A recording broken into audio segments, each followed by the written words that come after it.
This is my son. I lost my two sons in this pandemic. 34 and 36 years old, but those lives don't seem to matter. Do you mind talking to the camera? Not at all. And it was. No, it was overdoses. They were poisoned with fentanyl. Okay, I'm sorry. If you don't want to identify yourself, you don't have to. I'm just going to give you the camera. This is my son, Jake. He was 34 years old. He died January 1st, New Year's Day of 21. His little girl turned a year old Christmas Eve. He died home of a fentanyl overdose. His cocaine was poisoned with fentanyl. He had been in recovery. He had been working. He had been having a really good year, for one of the best years he'd had in a long time.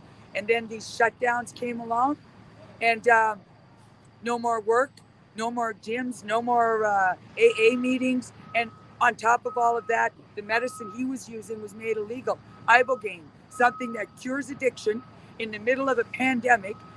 The Liberal government made it illegal, and he died. 7 months later, I lost my older son, 36 years old, the same thing, a fentanyl overdose.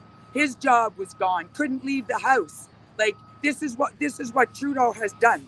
This is what these lockdowns have done. So, I gave up my two sons, and I have people who want me to wear a mask.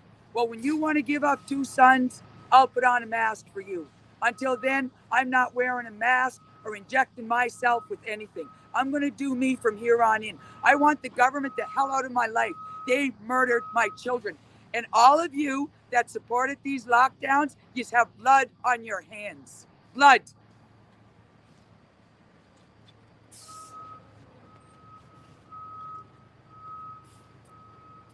Every one of them should be charged. They need to be charged.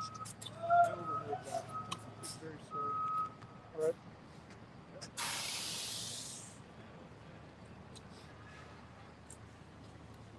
I'd like to give a message to the people of Ottawa. To the people of Ottawa, all of you that have been supporting us, and there have been many, many, many, from the bottom of my heart, I say thank you. And to all of the ones of you that have been annoyed at me coming to my capital city and are annoyed by the horns, well, when we leave, the horns will leave and your life will go back to normal. My life will never go back to normal. My life has been changed and altered forever. You're staying for the long haul? The long haul. I drove here from Calgary and I'm not leaving till it's over. What do I have to lose? I go with my sons. I don't want to live in a communist country. I would rather die here on the streets of Calgary than live in a communist country, or to see my children grow up into this oppression. All the money that this government takes from us in taxes, this carbon tax, that is highway robbery. How the hell is me paying $30 more to fill up my gas going to protect the environment? And not only that, what few dollars he leaves in your pocket, now he's going to tell you who you can give it to, what you can do with it. How's that a free country? Tells us what to inject in our bodies, what to put over our faces, and what money he doesn't steal from us, who we can give it to. What's your Pardon? What's your name? I don't want to. I don't give a fuck who knows my name. The whole world can know my name. I don't care. What are you going to do to me? These police, they contribute to this. They contribute to this. They beat up drug addicts. They treat them like shit. They treat their families like shit. I had the police tell me I was a horrible mother because I stuck by my sons. They tell us about this tough love.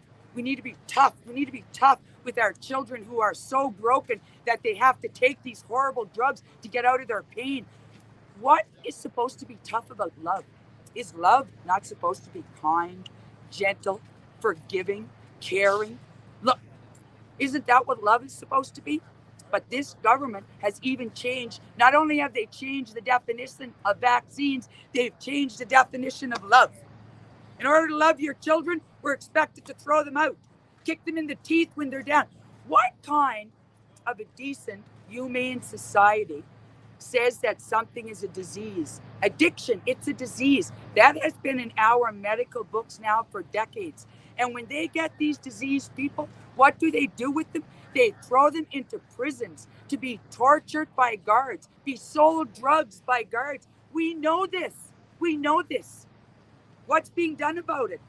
You know, my daughter made a speech on the streets of Calgary for overdose awareness. And she told those people, they tell you the system is broken. She said, make no mistake, the system is not broken. It's working exactly the way they want it to work. The jails are full. The hospitals are full. They're selling prescription drugs like they're Smarties. It's not broken. The rich is getting richer and we're getting poorer and sicker. What disease do they cure?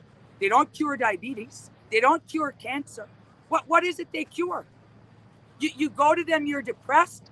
They give you a medication that the warnings are suicidal thoughts, homicidal thoughts. You gain 40 pounds. You can't have an orgasm. You no longer have a short-term memory.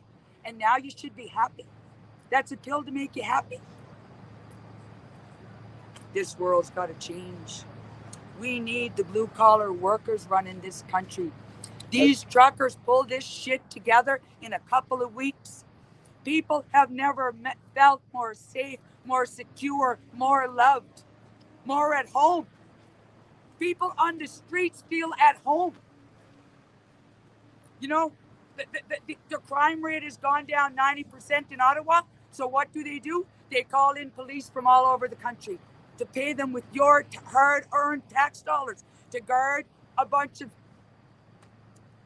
freedom lovers. And then they want to charge the convoy for the cost of their police that they brought down. Yes. Meanwhile, they're feeding the homeless. You don't see the homeless anywhere wandering around by themselves anymore. They're all here with us. All here with us.